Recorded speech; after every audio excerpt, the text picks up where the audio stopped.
Mary Shelley. La prueba de amor. Después de conseguir el permiso de la priora para salir unas horas, Angeline, interna en el convento de Sant'Anna, en la pequeña ciudad lombarda de Este, se puso en camino para hacer una visita. La joven vestía con sencillez y buen gusto. Su facciola le cubría la cabeza y los hombros, y bajo ella brillaban sus grandes ojos negros, extraordinariamente hermosos. Quizá no fuera una belleza perfecta, pero su rostro era afable, noble y franco, y tenía una profusión de cabellos negros y sedosos, y una tez blanca y delicada, a pesar de ser morena. Su expresión era inteligente y reflexiva, parecía estar en paz consigo misma, y era ostensible que se sentía profundamente interesada y a menudo feliz con los pensamientos que ocupaban su imaginación. Era de humilde cuna. Su padre había sido el administrador del conde de Moncénigo, un noble veneciano, y su madre habría criado la única hija de éste. Los dos habían muerto, dejándola en una situación relativamente desahogada, y Angeline era un trofeo que buscaban conquistar todos los jóvenes que, sin ser nobles, gozaban de buena posición. Pero ella vivía retirada en el convento y no alentaba a ninguno. Llevaba muchos meses sin abandonar sus muros y sintió algo parecido al miedo cuando se encontró en medio del camino que salía de la ciudad y ascendía por las colinas Euganei hasta Villa Moncénigo, su lugar de destino. Conocía cada palmo del camino. La condesa de Moncénigo había muerto al dar a luz su segundo hijo, y desde entonces la madre de Angeline había residido en la villa. La familia estaba formada por el conde, que, salvo algunas semanas de otoño, estaba siempre en Venecia, y sus dos hijos. Ludovico, el primogénito, había sido enviado en edad temprana a Padua para recibir una buena educación, y solo vivía en la Villa Faustina 5 años menos que Angeline. Faustina era la criada más adorable del mundo. A diferencia de los italianos, tenía los ojos azules y risueños, la tez luminosa y los cabellos color caoba. Su figura ágil, esbelta y nada angulosa recordaba a una sílfide.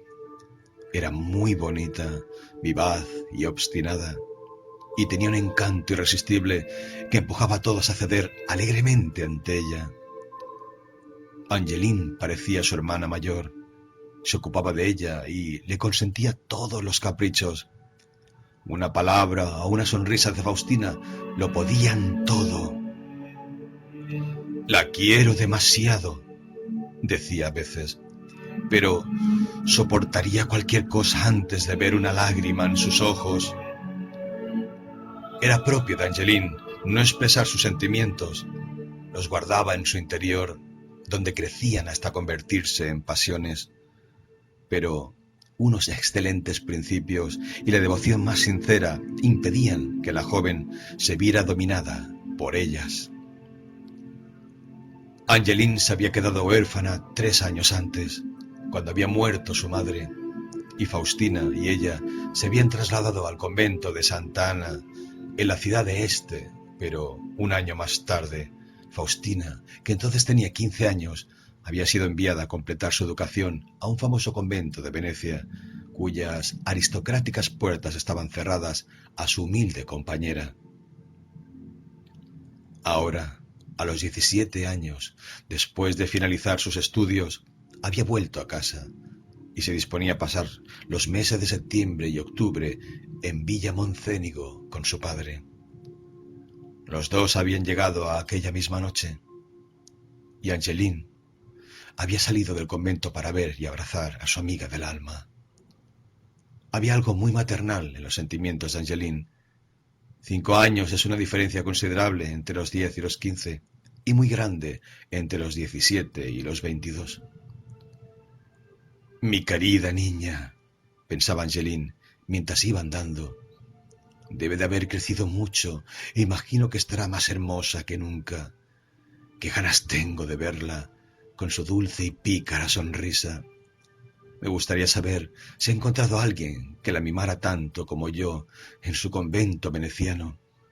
Alguien que asumiera la responsabilidad de sus faltas y que le consintiera sus caprichos. Ah, aquellos días no volverán. Ahora estará pensando en el matrimonio. Me pregunto si habrá sentido algo parecido al amor. Suspiró. Pronto lo sabré. Estoy segura de que me lo contará todo. Ojalá pudiera abrirle mi corazón. Detesto tanto secreto y tanto misterio, pero he de cumplir mi promesa. Y dentro de un mes habrá acabado todo. Dentro de un mes conoceré mi destino. Dentro de un mes. ¿Lo veré a él entonces? ¿Volveré a verlo algún día? Pero será mejor que olvide todo eso y piense únicamente en Faustina, mi dulce y entrañable Faustina. Angeline subía lentamente la colina cuando oyó que alguien la llamaba, y en la terraza que dominaba el camino, apoyada en la balaustrada, se hallaba la querida destinataria de sus pensamientos, la bonita Faustina, la pequeña hada, en la flor de la vida, sonriendo de felicidad. Angeline sintió un cariño aún mayor por ella. No tardaron en abrazarse. Faustina reía con ojos chispeantes y empezó a contarle todo lo sucedido en aquellos 2 años, y se mostró obstinada e infantil, aunque tan encantadora y cariñosa como siempre. Angeline la escuchó con alegría, contemplando extasiada y en silencio los hoyuelos de sus mejillas, el brillo de sus ojos y la gracia de sus ademanes. No habría tenido tiempo de contarle su historia aunque hubiese querido. Faustina hablaba tan deprisa. ¿Sabes, Angelineta mía?, exclamó, ¿que me casaré este invierno?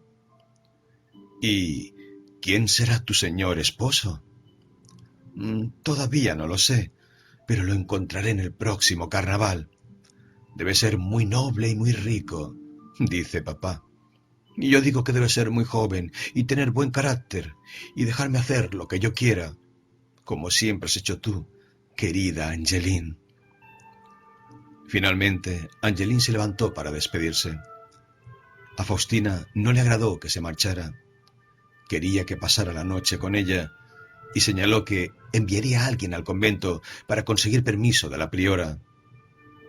Pero Angeline, sabiendo que esto era imposible, estaba decidida a irse y convenció a su amiga de que la dejara partir.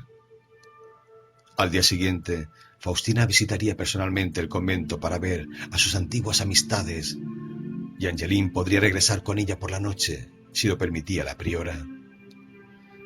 Una vez discutido este plan, las dos jóvenes se separaron con un abrazo y, mientras bajaba con paso ligero, Angeline levantó la mirada y vio cómo Faustina, muy sonriente, le decía adiós con la mano desde la terraza. Angeline estaba encantada con su amabilidad, su hermosura, la animación y viveza de su conducta y de su conversación. Faustina ocupó, al principio, todos sus pensamientos, pero en una curva del camino, cierta circunstancia le trajo otros recuerdos. «Oh, qué feliz seré si él demuestra haberme sido fiel», pensó. «Con Faustina e Hipólito será como vivir en el paraíso». Y luego rememoró cuanto había ocurrido en los 2 últimos años. Del modo más breve posible, seguiremos su ejemplo. Cuando Faustina partió para Venecia, Angeline se quedó sola en el convento. Aunque era una persona retraída, Camilla de la Toretta, una joven dama de Bolonia, se convirtió en su mejor amiga. El hermano de Camilla vino a visitarla y Angeline la acompañó al locutorio para recibirlo. Hipólito se enamoró desesperadamente de ella y consiguió que Angeline le correspondiera. Todos los sentimientos de la joven eran sinceros y apasionados. Sin embargo, sabía atemperarlos, y su conducta fue irreprochable. Hipólito, por el contrario, era impetuoso y vehemente. La amaba ardientemente y no podía tolerar que nada se opusiera a sus deseos. Decidió contraer matrimonio, pero, como pertenecía a la nobleza, temía la desaprobación de su padre. Mas era necesario pedir su consentimiento, y el anciano aristócrata, presa del temor y de la indignación, llegó a éste, dispuesto a adoptar cualquier medida que separase para siempre a los dos enamorados. La dulzura y la bondad de Angeline mitigaron su cólera, y el abatimiento de su hijo le movió a compasión. Desaprobaba el matrimonio, pero comprendía que Hipólito deseara unirse a tanta hermosura y gentileza. Pero después pensó que su hijo era muy joven y podía cambiar de parecer, y se reprochó a sí mismo haber dado tan fácilmente su consentimiento. Por ese motivo llegó a un compromiso. Les daría su bendición un año más tarde, siempre que la joven pareja se comprometiera, con el más solemne juramento, a no verse ni escribirse durante ese intervalo. Quedó sobreentendido que sería un año de prueba, y que no habría ningún compromiso hasta que éste expirara. Y si permanecían fieles, su constancia sería premiada. No hay duda de que el padre creía e incluso esperaba que en aquel periodo de ausencia los sentimientos de Hipólito cambiaran y que éste entablaría una relación más conveniente. Arrodillados ante la cruz, los dos enamorados prometieron un año de silencio y de separación. Angeline, con los ojos iluminados por la gratitud y la esperanza. Hipólito, lleno de rabia y desesperación por aquella interrupción de su felicidad, que jamás habría aceptado si Angeline no hubiera empleado todas sus dotes de persuasión y de mando para convencerlo. Pues la joven había afirmado que, a menos que obedeciera a su padre, ella se encerraría en su celda y se convertiría voluntariamente en una prisionera hasta que terminara el tiempo prescrito. De modo que Hipólito prestó juramento e inmediatamente después partió hacia París. Faltaba solo un mes para que expirara el año, y no es de extrañar que los pensamientos de Angeline pasaran de su dulce Faustina al destino que la esperaba. Además del voto de ausencia, habían prometido mantener su compromiso y cuanto se relacionaba con él en el más profundo secreto durante ese periodo. Angeline accedió de buena gana, pues su amiga se hallaba lejos, a guardar silencio hasta que transcurriera el año, pero Faustina había regresado y ella sentía el peso de aquel secreto en su conciencia. Pero no importaba, tenía que cumplir su palabra. Ensimismada en sus pensamientos, había llegado al pie de la colina y empezaba a subir la ladera que conducía a la ciudad de Este, cuando en los viñedos que bordeaban un lado del camino oyó un ruido de pisadas y una voz conocida que pronunciaba su nombre. «¡Virgen Santa! ¡Hipólito!», exclamó. «¿Es esta tu promesa? ¿Y es este tu recibimiento?», respondió él en tono de reproche. «¡Qué cruel eres! ¿Cómo no soy lo bastante frío para seguir alejado? Como este último mes ha durado una intolerable eternidad, te alejas de mí, deseas que me vaya. Son ciertos entonces los rumores. Amas a otro. ¡Ah! Mi viaje no será en vano. Descubriré quién es y me vengaré de tu falsedad». Angeline lanzó una mirada de asombro y desaprobación, pero guardó silencio y prosiguió su camino. Tenía miedo de romper su juramento y que la maldición del cielo cayera sobre su unión. Decidió que nada le induciría a decir otra palabra. Si seguía fiel a la promesa, perdonarían a Hipólito por haberla incumplido. Caminó muy deprisa, sintiéndose alegre y desgraciado al mismo tiempo, aunque esto no es exacto. Lo que le embargaba era una felicidad sincera, absorbente, pero temía en cierto modo la cólera de su amado y sobre todo las terribles consecuencias que podría tener la ruptura de su solemne voto. Sus ojos resplandecían de amor y de dicha, pero sus labios parecían sellados. Y, resuelta a no decir nada, escondió el rostro bajo su fasciola para que él no pudiera verlo, y continuó andando con la vista clavada en el suelo.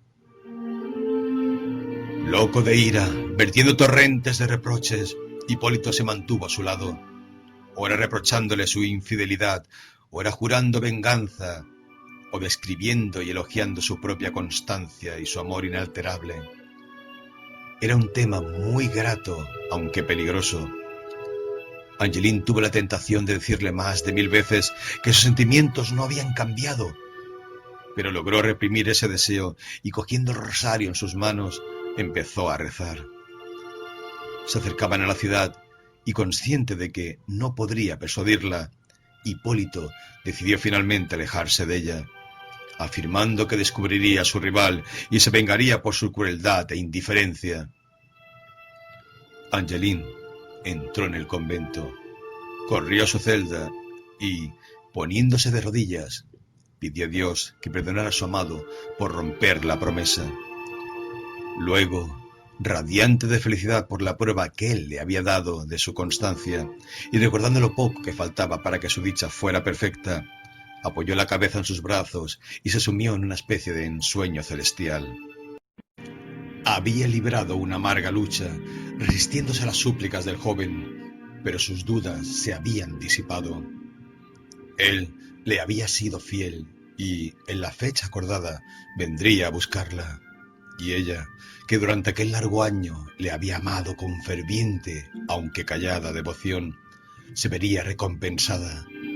Se sentía segura, agradecida al cielo, feliz. Pobre Angeline. Al día siguiente, Faustina fue al convento. Las monjas se apiñaron a su alrededor. «¡Quanto Evelina!», exclamó una. «E tanta carina», dijo otra. «¿Se fatta la sposina?» «¿Está ya prometida en matrimonio?», preguntó una tercera. Faustina respondía con sonrisas y caricias, bromas inocentes y risas. Las monjas la idolatraban y Angelina estaba a su lado, admirando a su encantadora amiga y disfrutando de los elogios que le prodigaban. Finalmente, Faustina tuvo que partir y Angelina, tal como habían previsto, consiguió permiso para acompañarla. «Puedes ir a la villa con Faustina, pero no quedarte allí a pasar la noche», señaló la priora, pues iba en contra de las reglas del convento. Faustina suplicó, protestó y consiguió, mediante halagos, que dejara regresar a su amiga al día siguiente. Entonces iniciaron el regreso juntas, acompañadas de una vieja criada, una especie de señora de compañía. Mientras andaban, un caballero las adelantó a caballo. «¡Qué guapo es!», exclamó Faustina. «¿Quién será?». Angeline se puso roja como la grana, pues se dio cuenta de que era Hipólito. Él pasó a gran velocidad y no tardaron en perderlo de vista. Estaban subiendo la ladera y ya casi divisaban la villa, cuando les alarmó oír toda clase de gritos, berridos y bramidos, como si unas bestias salvajes o unos locos o todos a la vez hubieran escapado de sus guaridas y manicomios. Faustina palideció. Y pronto su amiga estuvo tan asustada como ella, pues vio un búfalo escapado de su yugo que se lanzaba colina abajo, llenando el aire de rugidos, perseguido por un grupo de contadini, chillando y dando alaridos, y enfilaba directamente hacia las dos amigas.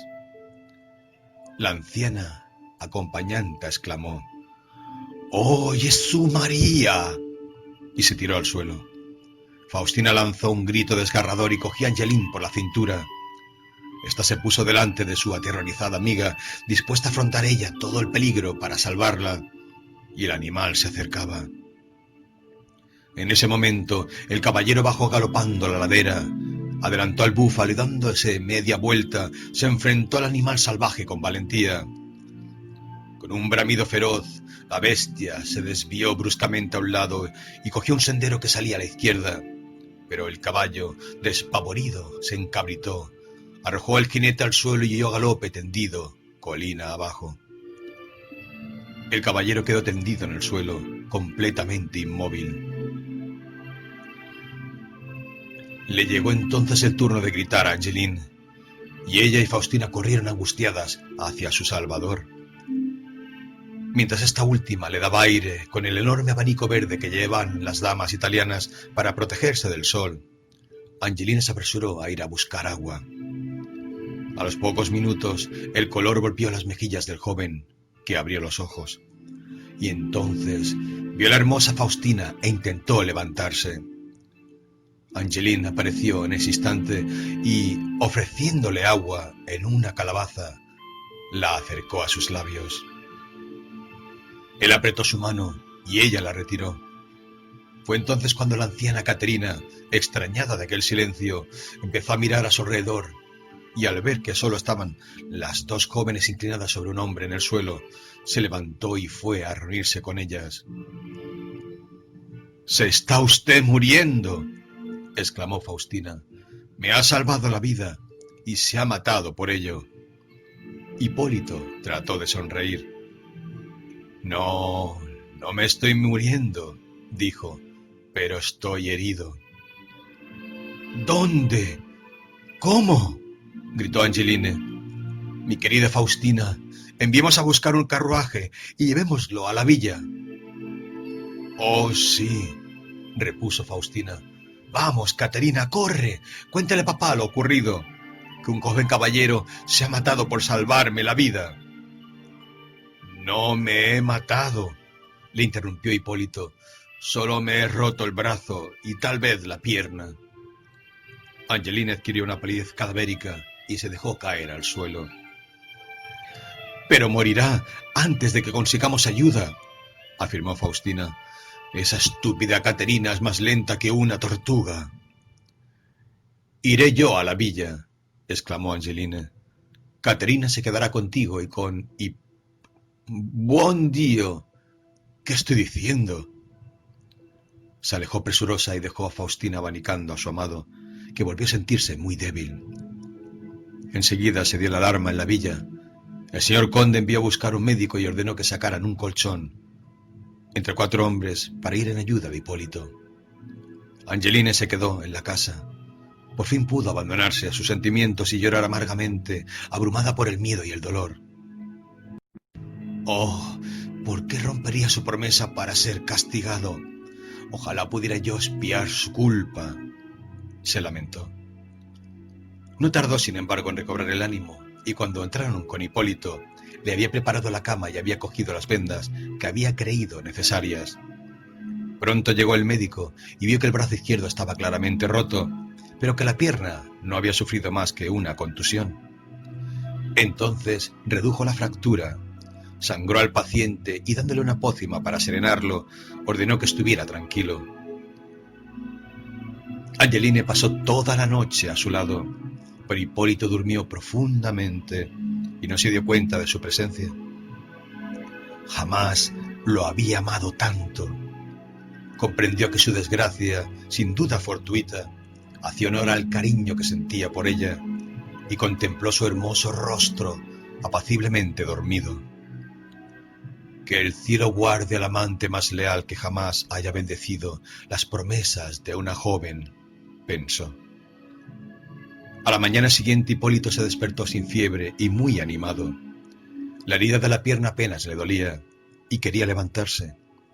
Recibió la visita del médico, que le rogó que guardara cama un día o 2 para evitar una infección, y le aseguró que se curaría antes si obedecía sus órdenes sin reservas.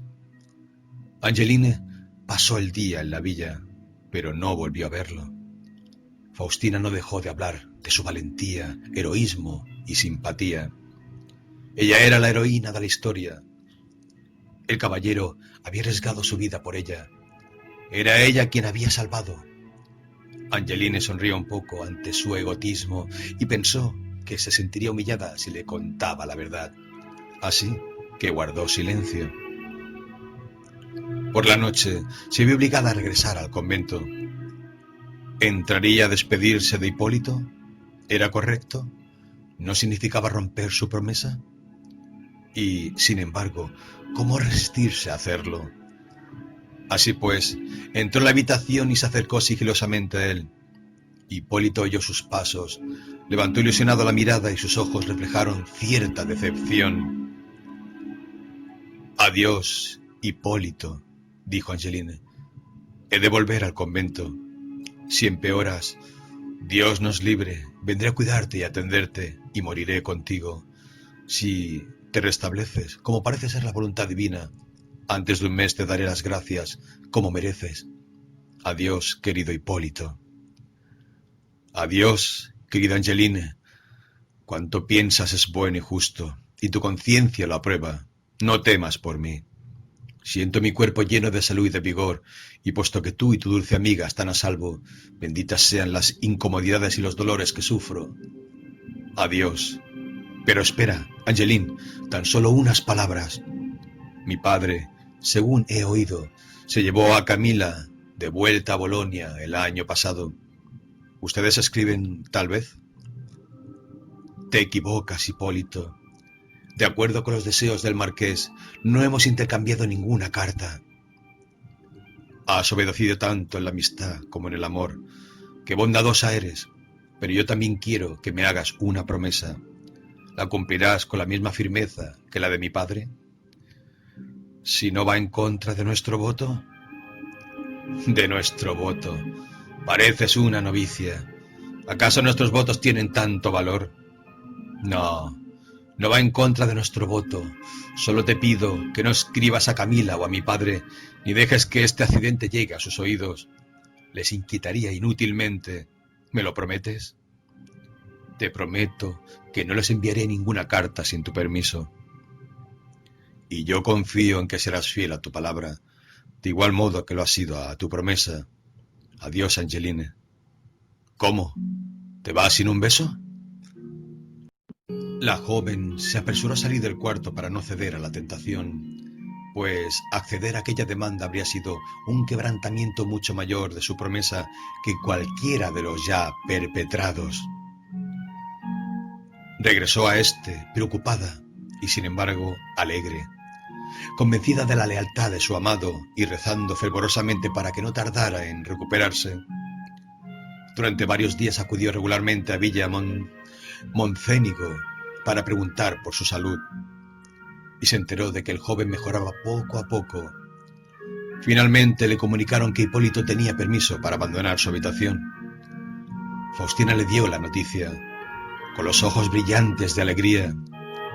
Hablaba sin cesar de su caballero, así le llamaba, y de la gratitud y admiración que sentía por él. Lo había visitado a diario acompañada de su padre y siempre tenía alguna nueva historia que contar sobre su ingenio, elegancia y amables cumplidos.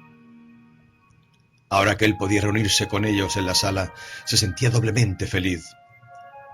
Después de recibir esa información, Angeline renunció a sus visitas diarias, ya que corría el peligro de encontrarse con su amado. Enviaba todos los días a alguien y tenía noticias de su restablecimiento. Y todos los días recibía un mensaje de su amiga, invitándola a Villa Moncénigo. Pero ella se mantuvo firme, sentía que obraba bien. Y, aunque temía que él estuviera enfadado, sabía que, transcurridos 15 días, lo que quedaba del mes, podría expresarle sus verdaderos sentimientos. Y como él la amaba, la perdonaría enseguida. No llevaba ningún peso en el corazón, nada que no fuera gratitud y alegría. Todos los días, Faustina le suplicaba que fuera, y aunque sus ruegos se volvieron cada vez más apremiantes, Angeline siguió dándole excusas. Una mañana su joven amiga entró atropelladamente en su celda para llenarla de reproches y mostrarle la extrañeza por su ausencia. Angeline se vio obligada a prometer que la visitaría, y entonces se interesó por el caballero, a fin de descubrir cuál era la mejor hora para evitar su encuentro. Faustina se sonrojó. Un adorable rubor se extendió por todo su rostro mientras exclamaba: «Oh, Angeline, quiero que vengas por él». Angeline enrojeció a su vez, temiendo que Hipólito hubiera traicionado su secreto, y se apresuró a decir: «¿Te ha dicho algo?». Nada, respondió alegremente su amiga. Por eso te necesito. Oh, Angeline, papá me preguntó ayer si Hipólito me gustaba, y añadió que, si su padre lo aprobaba, no había ninguna razón por la que no pudiéramos casarnos. Tampoco yo. Pero, ¿me querrá él? Oh, si no me ama, no dejaré que se hable del asunto, ni que pregunten a su padre. No me casaría con él por nada del mundo. Y los ojos de la delicada joven se llenaron de lágrimas y se arrojó a los brazos de Angelina. Pobre Faustina, pensó su amiga, ¿seré yo la causante de su sufrimiento? Y empezó a acariciarla y a besarla con palabras cariñosas y tranquilizadoras. Faustina prosiguió. Estaba convencida, dijo, de que Hipólito la amaba.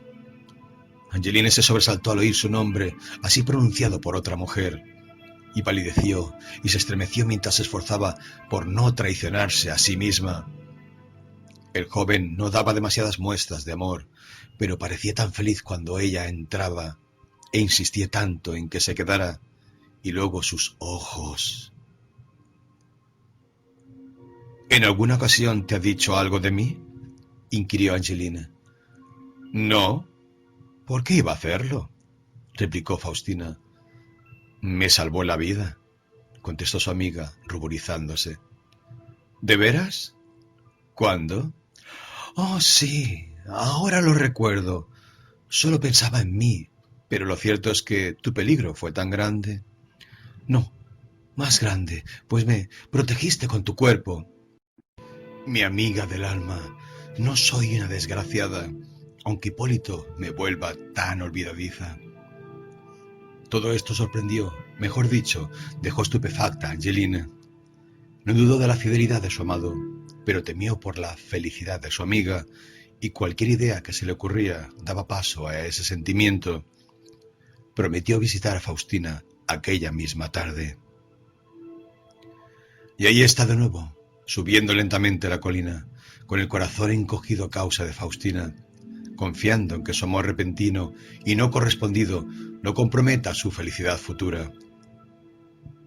Al doblar una curva, cerca de la villa, oyó que la llamaban, y cuando levantó los ojos volvió a contemplar, asomado a la balaustrada, el rostro sonriente de su hermosa amiga, e Hipólito estaba junto a ella. El joven se sobresaltó y dio un paso atrás cuando sus miradas se encontraron. Angeline había ido decidida a ponerle en guardia, y estaba ideando el mejor modo de explicarle las cosas sin comprometer a su amiga. Fue una labor inútil. Cuando entró en el salón, Hipólito se había marchado y no volvió a aparecer. No querrá romper su promesa, pensó Angelina, pero se quedó terriblemente angustiada por su amiga y muy confusa. Faustina solo podía hablar de su caballero. Angelina estaba llena de remordimientos y no sabía qué hacer. ¿Debía revelar la situación a su amiga? Quizá fuera lo mejor, y sin embargo, le parecía muy difícil. Además, a veces tenía casi la sospecha de que Hipólito la había traicionado. El pensamiento venía acompañado de un dolor punzante que luego desaparecía hasta que creyó enloquecer y fue incapaz de dominar su voz. Regresó al convento más inquieta y acongojada que nunca. Visitó la villa en 2 ocasiones e Hipólito volvió a eludirla. Y el relato de Faustina sobre el modo en que él la trataba se tornó más inexplicable. Una y otra vez el miedo de haberlo perdido la atormentó, y de nuevo se tranquilizó a sí misma pensando que su alejamiento y su silencio eran debidos al juramento y que su misterioso comportamiento con Faustina solo existía en la imaginación de la joven. No dejaba de dar vueltas al modo en que debía comportarse, mientras el apetito y el sueño la abandonaban. Finalmente cayó demasiado enferma para ir a la villa y durante 2 días se vio obligada a guardar cama. En aquellas horas febriles, sin fuerzas para moverse y desconsolada por la suerte de Faustina, tomó la decisión de escribir a Hipólito. Él se negaría a verla, así que no tenía otro modo de comunicarse. Su promesa lo prohibía, pero la habían roto ya de tantas maneras. Además, no lo hacía por ella, sino por su querida amiga. Pero, ¿qué pasaría si su carta llegaba a manos extrañas y si Hipólito pensaba abandonarla por Faustina? Entonces, el secreto quedaría enterrado para siempre en su corazón. Por ese motivo, resolvió escribir su misiva sin que nada la traicionara ante una tercera persona. No fue una tarea fácil, pero finalmente la llevó a cabo. El señor caballero sabría disculparla, confiaba. Ella siempre había sido, como una madre para la señorita Faustina. La amaba más que a su vida. El señor caballero estaba actuando, quizá, de un modo irreflexivo. Comprendía sus palabras, y aunque no tuviese ninguna intención, la gente haría conjeturas. Todo cuanto le pedía era permiso para escribir a su padre, a fin de que aquella situación de incertidumbre y misterio terminara lo antes posible. Angeline rompió 10 notas, y aunque no estaba satisfecha con esta última, la cerró, y luego se arrastró fuera de la cama para enviarla inmediatamente por correo. Aquel acto de valentía tranquilizó su ánimo y fue muy beneficioso para su salud. Al día siguiente se sentía tan bien que decidió ir a Villa para descubrir el efecto que había producido su carta. Con el corazón palpitante, subió la ladera y al doblar la curva de siempre, levantó la mirada. No había ninguna Faustina en la balaustrada, y no era de extrañar, pues nadie la esperaba. Sin embargo, sin saber por qué, se sintió muy desgraciada y los ojos se le llenaron de lágrimas. Si pudiera ver a Hipólito un momento y él me diera la más pequeña explicación, todo se arreglaría, caviló. Con esos pensamientos llegó a la villa y entró en el salón. Oyó unos pasos rápidos, como si alguien huyera de ella. Faustina estaba sentada delante de una mesa leyendo una carta, sus mejillas rojas como la grana, su pecho palpitando de agitación. El sombrero y la capa de Hipólito se hallaban a su lado e indicaban que acababa de abandonar precipitadamente la estancia. La joven se volvió, divisó a Angeline. Sus ojos despidieron fuego y arrojó la misiva que estaba leyendo a los pies de su amiga. Angeline comprendió que era la suya.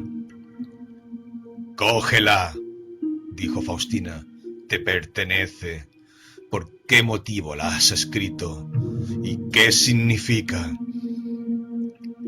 «Es algo que no preguntaré. Ha sido algo despreciable por tu parte, además de inútil, te lo aseguro.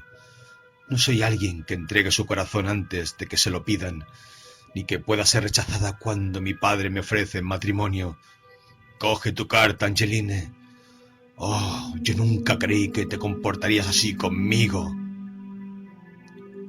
Angeline seguía allí como si la escuchara, pero no oía una sola palabra, completamente inmóvil, las manos enlazadas con fuerza, los ojos anegados en lágrimas y fijos en su carta.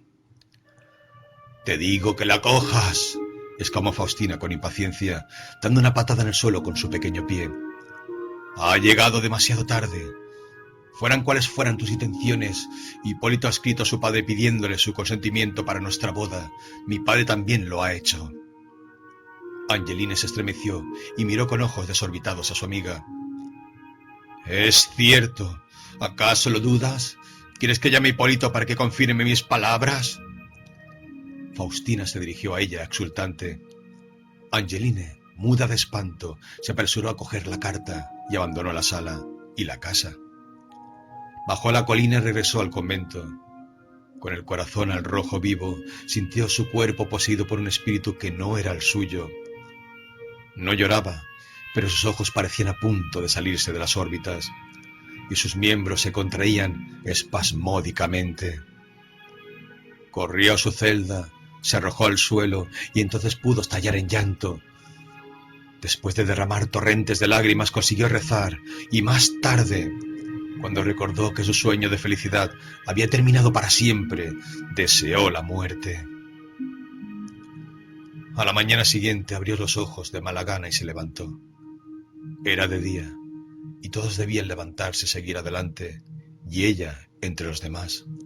aunque el sol ya no brillase como antes y el dolor convirtiera su vida en un tormento. No pudo evitar sobresaltarse cuando poco después le informaron que un caballero deseaba verla. Buscó refugio en un rincón y rehusó bajar al locutorio. La portera regresó un cuarto de hora más tarde. El joven se había marchado, pero le había escrito una nota y le entregó la misiva. Estaba sobre la mesa, delante de Angelina, pero le traía sin cuidado abrirla. Todo había terminado y no necesitaba aquella confirmación. Finalmente, muy despacio y no sin esfuerzo, rompió el sello. Estaba fechada el día en que expiraba el año. Las lágrimas asomaron a sus ojos y entonces nació en su corazón la cruel esperanza de que todo fuera un sueño y de que ahora que la prueba de amor llegaba a su fin, él la reclamara como suya. Empujada por esta incierta suposición, se jugó las lágrimas y leyó las siguientes palabras. He venido a excusarme por mi bajeza. Rehusas verme y yo te escribo, pues, aunque siempre seré un hombre despreciable para ti, no pareceré peor de lo que soy. Recibí tu carta en presencia de Faustina y ella reconoció tu letra. Conoces bien su obstinación, su impetuosidad. No pude impedir que me la arrebatara. No añadiré nada más. Debes odiarme y sin embargo tendrías que compadecerme, pues soy muy desdichado. Mi honor está ahora comprometido. Todo terminó antes de que yo empezara a ser consciente del peligro, pero ya no se puede hacer nada. No encontraré la paz hasta que me perdones y sin embargo merezco tu maldición. Faustina no sabe nada de nuestro secreto. Adiós. El papel cayó de las manos de Angelina. Sería inútil describir los diversos sufrimientos que soportó la infortunada joven. Su piedad, resignación y carácter noble y generoso acudieron en su ayuda y le sirvieron de apoyo cuando sentía que sin ellos podía morir. Faustina le escribió para decirle que le hubiera gustado verla, pero que Hipólito era reacio a la idea. Habían recibido la respuesta del marqués de la Toreta, un feliz consentimiento, pero el anciano se hallaba enfermo y todos se marchaban a Bolonia. A la vuelta hablarían. Su partida ofreció cierto consuelo a la desdichada joven, y no tardó en prodigárselo también una carta del padre de Hipólito, llena de alabanzas de su conducta. Su hijo se lo había confesado todo. Escribía: ella era un ángel, el cielo la premiaría, pero su recompensa sería aún mayor si se dignaba a perdonar a su infiel enamorado. Responder a esa misiva alivió el dolor de la joven, que desahogó su pena y los pensamientos que la atormentaban escribiéndola. Perdonó de buen grado a Hipólito y rezó para que él y su adorable esposa gozaran de todas las bendiciones. Hipólito y Faustina contrajeron matrimonio y pasaron 2 o 3 años en París y en el sur de Italia. Ella fue inmensamente feliz al principio, pero pronto el mundo cruel y el carácter ligero e inconstante de su marido infligieron 1000 heridas en su joven corazón. Echaba de menos la amistad y la comprensión de Angelina, apoyar la cabeza en su pecho y ser consolada por ella. Propuso una visita a Venecia. Hipólito accedió y de camino pasaron por este. Angeline había tomado el hábito en el convento de Santa Anna. Se sintió muy complacida, por no decir feliz, de su visita. Escuchó con gran sorpresa las penas de Faustina y se esforzó por consolarla. También vio a Hipólito con enorme serenidad, pues sus sentimientos habían cambiado. No era el ser que ella había amado, y comprendió que, de haberse casado con él, con su profunda sensibilidad y sus elevadas ideas sobre el honor, se habría sentido incluso más decepcionada que Faustina. La pareja llevó la vida que suelen llevar los matrimonios italianos. Él era amante de las diversiones, inconstante, despreocupado, y ella se consolaba con un cavaliere servente. Angeline, consagrada a Dios, se asombraba de todo aquello y de que alguien pudiera cambiar con tanta ligereza sus afectos, para ella tan sagrados e inmutables.